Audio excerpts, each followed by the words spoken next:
Hey, how's it going? Welcome back to ThinkView. Casper here. So, in front of me is the latest and greatest from Dell, the XPS 16.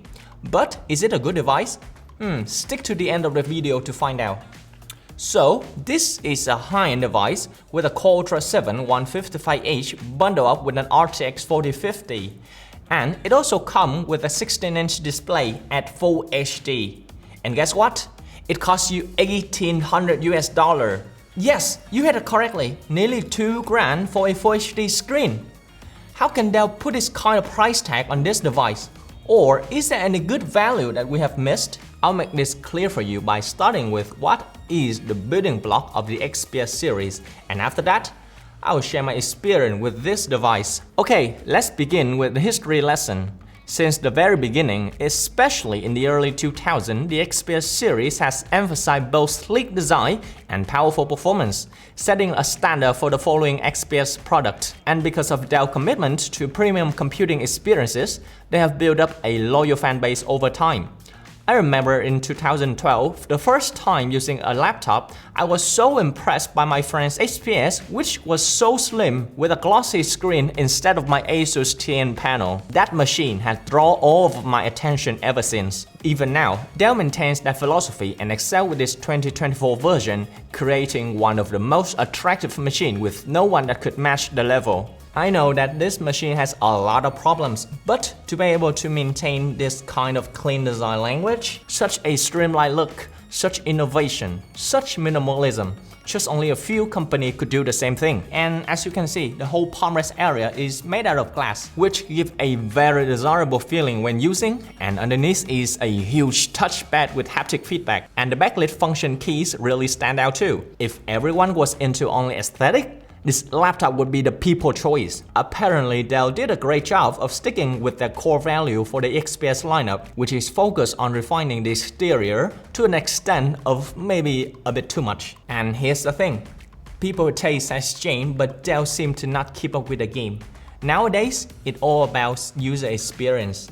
In the past, maybe people will care whether the hardware is powerful enough to run an app, but for now, people want more. They ask for not just powerful hardware, but also cool operation. Not just running an app smoothly, but also quietly. And as for the screen, not just visible, but also color accurate. Or for the speaker, not just loud, but also clear. And those are the things that Dell is left behind with. Further details here. Performance-wise, this RTX 4050 is the 60-watt variant, which is on the losing side in comparison to other high-performance laptops. And the Intel Core Ultra 7 is also capped at 60 watt. I mean, with this setup, you can still do a lot of things, but come on, at $2,000 US, I expect more than just run. Why not snappy and quiet at the same time, huh? Using Premiere Pro to edit 4K video, the fans start to become loud and the surface starts to heat up quickly. And this kind of experience is unmatched in comparison to the MacBook Pro or like any machine in the same price range, making the expensive MacBook seems reasonable. However, on the bright side, thanks to the new Intel Core Ultra, using this with simple office tasks is super quiet. The fan hardly kicks in. The 4050 might not be the most powerful graphic card out there, but it's good enough to handle many AI tasks or even some AAA game at Full HD.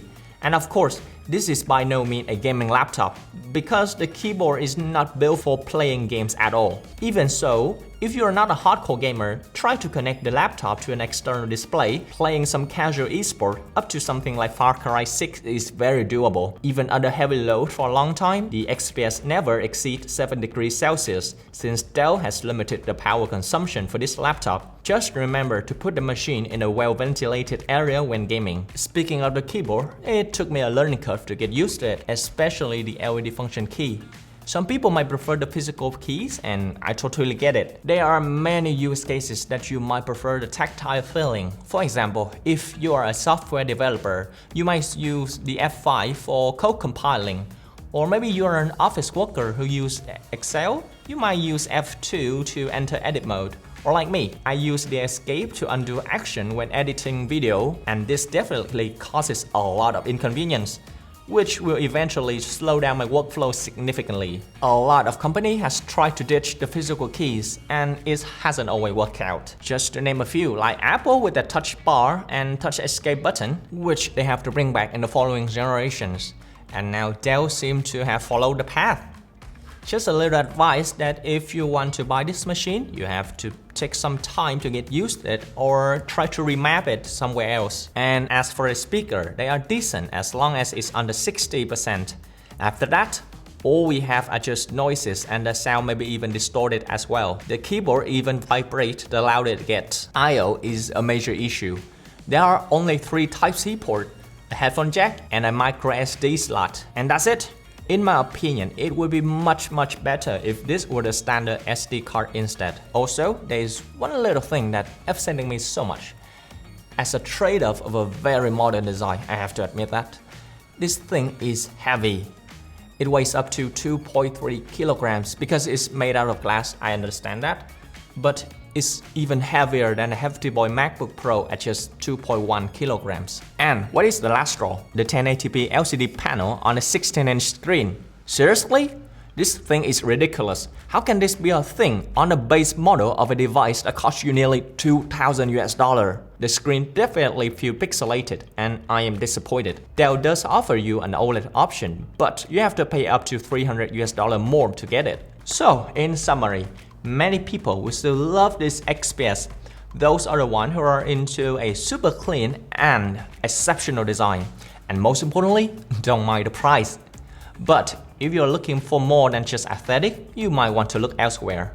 As an average consumer, I wish Dell to focus more on the inside, like the performance and overall experience, not just the outside.